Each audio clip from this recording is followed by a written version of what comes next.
Good. Hello! It is interview number 2 of the Present and Awesome Summit. I'm feeling present and I'm feeling awesome. I have to be honest. Katie, are you feeling present and awesome? So present and so awesome. Yay! So today I am here, this evening, Monday evening, I am here with Katie Schloss. I'm so excited. And by the way, I should do the part where I introduce myself. My name is Elissa Weinzimmer. I'm a voice and presence coach and the founder of Voice Body Connection. And I have put together this Present and Awesome Summit because I want to talk about presence with some really, really inspiring, very cool people. So here's Katie. Katie Schloss is a designer, a licensor, a storyteller, and is currently a writing fellow at the Iowa Writers Workshop, which I think is really exciting. And I'd love to hear more about that, and I'm sure everyone would. So coming at us from Iowa at the moment. And Katie just is, I've met Katie and worked with Katie in so many different capacities where she's been working on social media or in jewelry or on a children's book or so many different things. So as I wrote in one of the bios that I was writing up for you in prepping the summit, I was like, Katie has at least 5 excellent ideas per day, which I think is then a really amazing gift, but also a challenge that I'd like to hear about over the course of the interview, because when you have so much creativity, how do you, navigate what to actually pursue? So anyhow, that is my intro to Katie. Hello, Katie, and welcome. Hi, thank you. Thank you so much for having me. I'm so glad to have you. So let me start by asking you this question, which is, how did you come to do what you're doing today? Can you take us a little bit more through your journey than I even just did? Yeah, absolutely. I started off actually as a publicist. So I graduated from college. I wasn't 100% sure what I wanted to do next. So I ended up applying for all jobs in either PR or buying. And I just figured fate would figure it out for me. And it was during the recession, and I was really nervous about applying for jobs just because I had seen my friends go through a similar process like the year before, and it was just so difficult. So I got a magazine and I looked at everybody who was advertising, and I decided that anybody who was advertising had enough money to pay me as well. And it was smart, yeah. And it ended up working out. I thought it was going to be so hard to get a job. I got a job in 2 weeks. So I started taking all my classes at night and started working during the day. I ended up working for a PR agency in New York City, and it's a really great PR agency. I worked with amazing clients. One of my biggest clients was Target. But at the end of the day, that was not my life's calling. And one of the best things I think about doing something that you're not really that good at and it's not your calling is that you get really, really clear about what would make your calling, like what do you like and what are you good at? So I actually ended up just fiddling around in my apartment. And I was going to London to visit my little sister who was studying abroad in London at the time. And I ended up making a map necklace of where we grew up in Connecticut. That way she could have You made a what? A map necklace. And it's where we grew up in Connecticut. And what a map necklace is, it's a tiny little plate, and it has a map sketched onto it. And that location is marked with a small diamond. So it's where you got engaged, where you got married, ultimately. But at the time, it was really just for my little sister. And it ended up becoming something. I ended up launching a website, and I was immediately in People Style Watch and New York Magazine and Lucky, and my celebrity clientele ended up becoming Allison Williams and Jennifer Lawrence and Olivia Wilde and all these really amazing people, and it really snowballed very quickly. I actually ended up being in the window in Henry Bendel on Fifth Avenue, and that's how I ended up getting a licensing deal. And from there, I actually worked for my licensee for a year, and I was traveling all over the country. But then something really strange happened. I just got really, really tired and really depressed, and I didn't really know why. I didn't know what was going on with me and my body. And I actually ended up losing feeling in the right side of my body. So my right hand, my right foot, my right back. And I ended up getting an MRI, and we ended up detecting this really enormous brain tumor. It's about 3 inches, so it's about this big. And I got brain surgery about 2 weeks later. And ever since then, I've been recovering. But I think that one of the best things from having an experience that is not your plan A, is that you get really, really clear about what matters to you, what doesn't matter to you. And when I was a little kid, I just always loved writing, and I always ignored it because I just figured you could never make money off of writing. But the last day that it was possibly due to apply to Iowa, which is a program I never thought I'd get into, I was just like, you know what, I'm going to apply. And so I applied. And 2 weeks later, I got in. And so right now, I'm talking to you from Iowa. Wow. And so I knew about your story about your brain tumor. And just to put it all in perspective, too, this all happened within the last, 6 months or a year? 6 months? Yeah, 6 months. Mm-hmm. 6 months. So talk about a turning point. Yes, that was definitely a plot twist. Yeah, right. I heard this joke from someone recently where if you're walking down the street and things aren't going how you want, or just like in general, if something's going in life that's not how you want, you can just stop and go, plot twist, and just choose. I think it was me. Was it not? You. Okay. Yeah, exactly. Plot twist. So I love it. It's fabulous. Put it in what you're writing. So I was actually going to ask you later in the interview, but obviously it comes up now about like challenges and being present. So let's come back to that, because I'd like to hear more about, thank you for sharing, and I'd like to hear more about what is obviously a really challenging moment in life that has led to this spark of really diving into listening to your creative voice. Mm-hmm. But what I want to ask you right now, that I'm asking every interviewee this week, is about presence. Mm-hmm. So my question is, what do you think presence is? How would you define presence? I think it's this very nebulous thing that we all have different ways of defining. So what does it mean to you? Yeah, absolutely. So I first became aware of presence when I was reading Eckhart Tolle's The Power of Now. And in that book, he actually talks about presence and creativity. So it's actually sort of perfect that we're talking about it. And I'm completely paraphrasing, but he says something along the lines of, you can only find creativity when you are present. It's only when you're taking a shower or you're going for a run or doing something where you are completely immersed in that separate activity that you're able to find your own presence. And in that presence is where you find your creativity. And I've really found that to be true. Actually, Elizabeth Gilbert, in her book, Big Magic, she has a really wonderful story about Clive James, who is a playwright and writer. And he has a play that just bombs critically, but also financially, which is a problem because his family was producing it. So it is a complete mess. And he's really depressed afterwards. And so what he ends up doing is he's mulling around the house, and his little daughter goes up to him and asks him to do something to make their bicycles look a little bit nicer. And so he goes and he ends up painting all these tiny little stars on his daughter's bicycle, and it looks amazing. And his daughter's so excited, and she ends up running off into the neighborhood with her new bike. And all these little kids come with their bikes to his yard, and he's painting all these millions of stars on all these bicycles. And he's there and he's sitting and he's painting. And in that moment where he's being present to something completely different, he has this thought, and the thought is, I will write about this one day.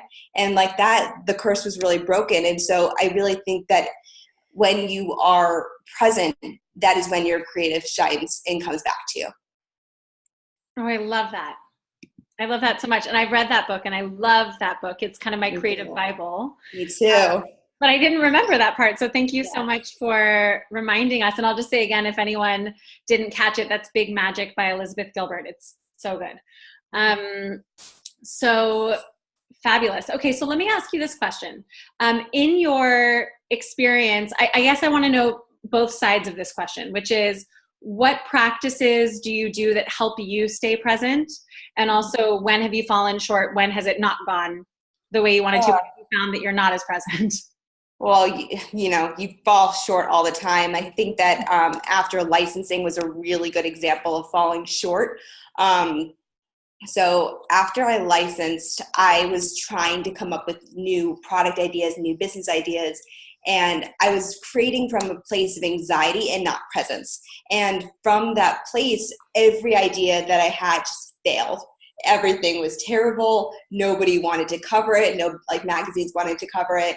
The sales were not there. And it ended up just not working out. And I think that is what happens when we work from a place of anxiety and not presence. There's a really interesting study. It's actually about ants, and it's referenced in one of Yes, go on, tell us about ants.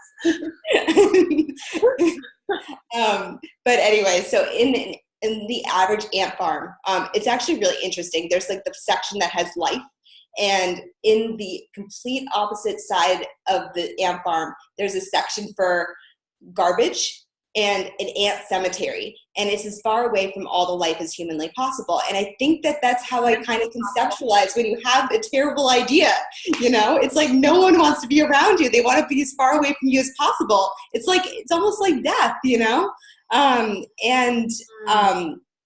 I think that when you have a bad idea, it's because you're coming from a place that isn't present. You're coming from an anxious place. And you're forcing the idea to work because you need it to work, not because it's a good idea. And nothing good ever comes of that. But so I think that in terms of rebounding from that, the easy answer is that I had a surgery. To become present. We all have to do that? But I think that the secondary and more real answer is that I'm still sort of figuring that out. And one of the ways that I've become more present is really through writing. And what I've found about it is it's a way of understanding the things that I cannot name. And it's those things that you cannot name that egg at you, that make you anxious. And by giving voice to them and describing them, the anxiety loses all of its power and all of its force. And I think that at the end of how to be present, you actually talk about meditation and the importance of it. And I think that that is so important to me as well, because it is so important in terms of creativity, because it's when you are present that your ideas flow the best. Yeah. One thing that I think about a lot is that this idea of presence, and I even, as I chose language for describing the summit, it was on purpose that the title is Present and Awesome. That the title of talks are presence. So the difference between being present and having presence is really interesting to me, because being present is a practice like you describe when you talk about, I forget the guy who drew the stars, Clive Jones. Is that James? Yeah.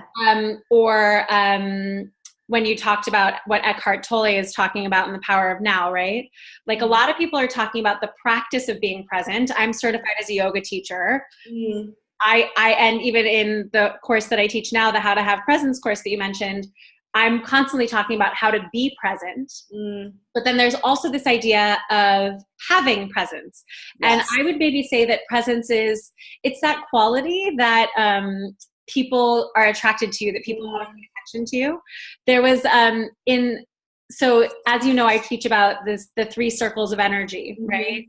Which is a Patsy Rodenberg concept. She's a British voice teacher. And in her book, in Patsy Rodenberg's book, The Second Circle, she talks about a story about Marilyn Monroe, where Marilyn Monroe was with a friend out on the street in Los Angeles. And her friend said, "Why is no one recognizing you? What's going on? No one's paying attention." And she said, "Oh, Marilyn's not on, darling." And she turned Marilyn on. And suddenly a bunch of people came over. It's such an interesting concept of like, what did Marilyn do to turn Marilyn on, right? Like, I have theories about that, but do you want to say anything about it? Oh, I'm I like think a teacher right no, now. I think it's no, I think it's just like life and vitality. It's like, it's very similar to the ant thing, as like, I think the ant study is the same as the Marilyn Monroe thing, because it is people being attracted to life, Yeah. I think that all she did was become more vibrant and, more lively. And then people are attracted to that. It's like the ant farm, like people are attracted to the life and they want to be as far away from things that are not vibrating at the same frequency, Yeah.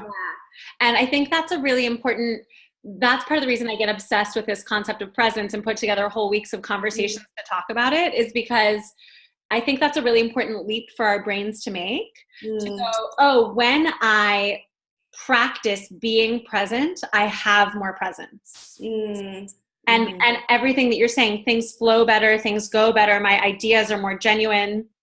I mean, I can even speak, I'm going to talk about this more later in the week when I have my own, little section where I'm talking, but even it's always very meta. Even in preparing this summit, I caught myself going into what we could call third circle in the Patsy Rodenberg language, which is like pushing. I'm going to be on my computer. I'm going to make all the posts. I'm going to send all the emails. I'm going to make it happen. And I realized it wasn't flowing because I wasn't being ironic. I wasn't being present. Right. And so, okay. So talk to me about the tools and techniques you use to flip the switch when you find that you're not present and you want to become present. What do you do? Well, it's interesting that you're talking about the Patsy Rodenberg right now, because I was just thinking that as you were saying it, that you go into third circle, and that is not the circle I go into. I go forward into first circle. You want to tell everyone what first circle is? Yeah, absolutely. It's like, it's more withdrawal. It's I push, you pull up. Exactly.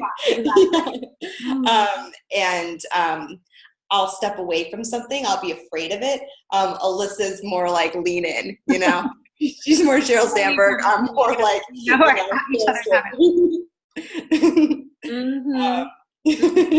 Yes, for sure. Yeah. So both of those things are not, so, okay, what do you do when you pull back? What do you do to bring yourself back to?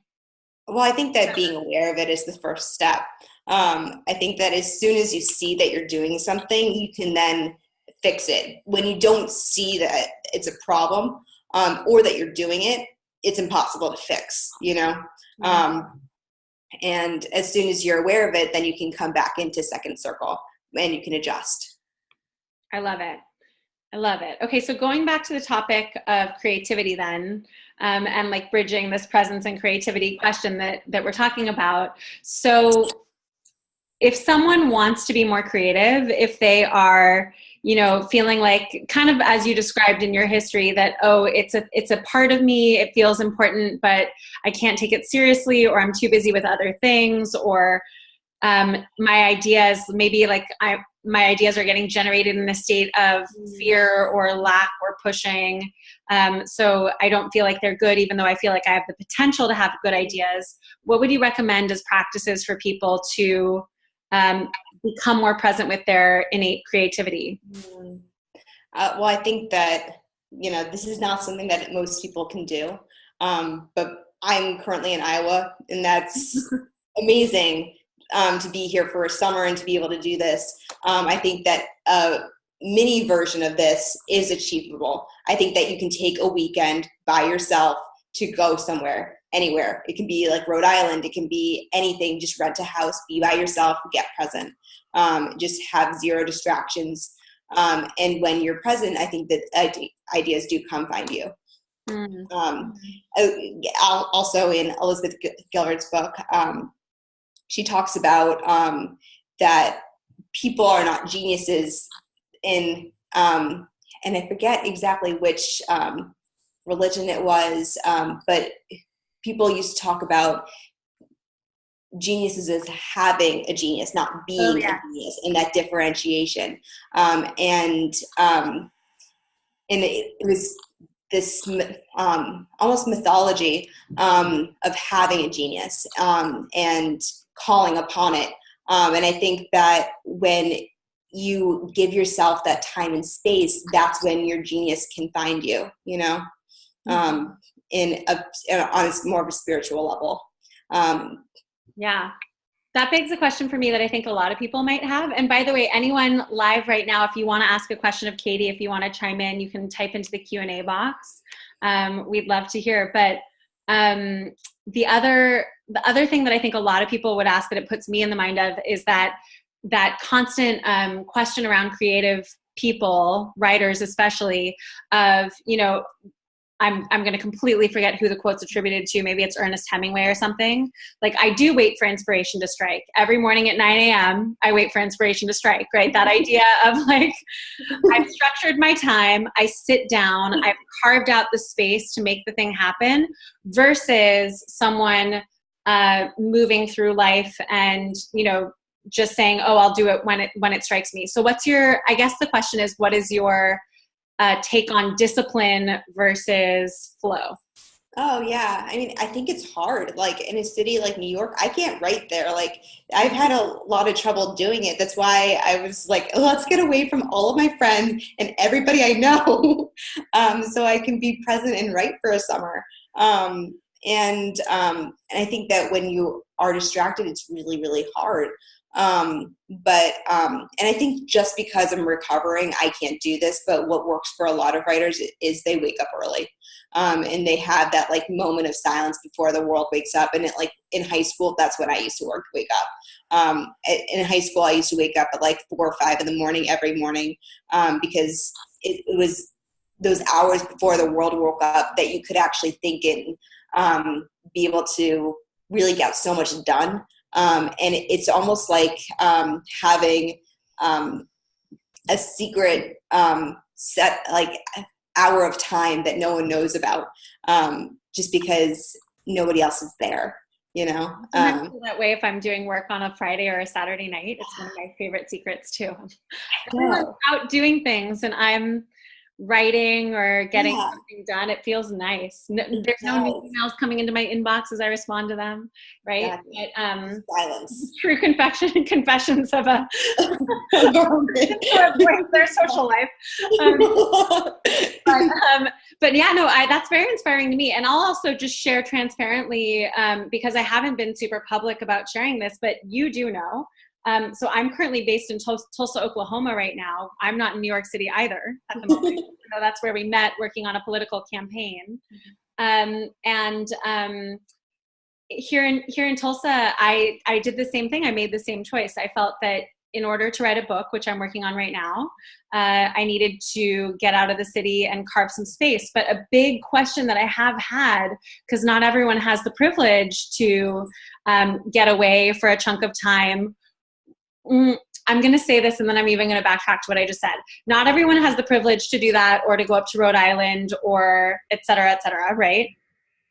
And yet actually then I'm going to turn around and challenge what I just said and say that we can frame it as a privilege, but it's all choices, right? Everything's choices about what we're prioritizing and where we're putting ourselves in the world. And I'm about to turn 33 this weekend and I'm going, wow, 33 doesn't look like I thought it would look.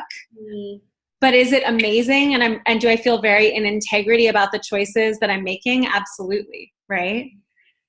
And so I'm kind of stealing the reins of your interview right now, but no, I think it's a good thing to think about and discuss, because finding presence in a hectic world is really difficult. Like it takes a village to figure out how to do that, you know? Yes, and if your version of it is walking through the park for an hour in order to just be present and not force creativity, but see what creativity arises, great. And if your version is getting to go to Iowa for a summer or Tulsa for a chunk of time, who knows how long at this point, then that's fabulous too, right? So we make our choices. But I think what I hear you saying that I agree with very much is that in order to be creative, we have to create the space for it. I think so too. Yeah, absolutely. And the presence. Let me just look at my list of questions and see if I have any other things I want to ask you before we wrap up. Yeah, this is the big one. What are your plans or dreams for the future? And, you know, so as you shared with us, you're coming out of recovery from do you want to say more about the brain stuff at all, or share that with people? Well, she's chugging along, she's doing well in there. I'm very proud of her. Congratulations to you and your brain. Yeah. She says thank you too.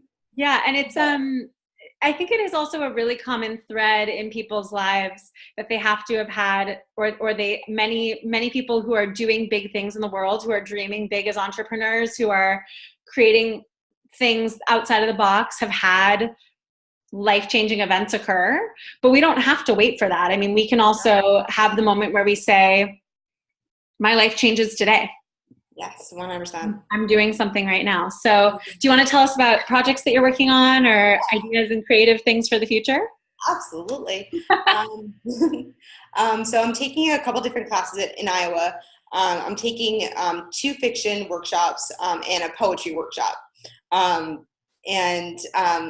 the poetry workshop is a good one to just talk about really quickly. I just looked at my schedule for next month, and it was kind of sparse. So I'm in a workshop for less than 2 hours a week, once a week. And I was like, that's a lot of time by myself. So I asked them, like, could I be in the poetry workshop as well? Because I didn't apply. And they were like, well, just to send your portfolio. My portfolio consists of 4 entire poems. So if they asked for a 5th, I would have needed to write one. And they looked at it and they accepted me, and then I was in for the workshop. So I think that actually asking for things is really important, because I wasn't really doing that before. And so I have a bunch of different projects that I'm working on. And I think that being in a place that's calm and where I have nothing else going on is so wonderful. I can't even begin to describe it. But I wrote 2 children's books, but I didn't do the business plan for them. I wrote 40 pages of something that's nonfiction about this experience. And I was going to say that I haven't solicited to literary agents yet, but that's a lie, because I sent it to 2 this morning. So we'll see. Yeah. So we just started. I ended up writing a cookbook, but I haven't done the photography for it. So I did my first photography lesson when I was out in Iowa. I started designing again, but I haven't actually put that together into a website. So I have a bunch of like half-finished projects, which is my Iowa, is that like the half-finished projects become completed projects, and then I can move forward. Either they work or they don't. My worst case scenario is that I come back in August and I apply for normal jobs like a normal person, which would be wonderful as well, I just want to point out the fact, can everyone now see what I was talking about in introducing you, the 5 good ideas per day, or at least five exciting ideas per day? Amazing. Yeah. There's an Alice in Wonderland quote, and it's like something along the lines of like having like 5 like impossible like ideas before breakfast, and I'm just like, that's me. At least 10 or 12 impossible ideas before breakfast. Yes, exactly. Yeah. Yeah, that's amazing.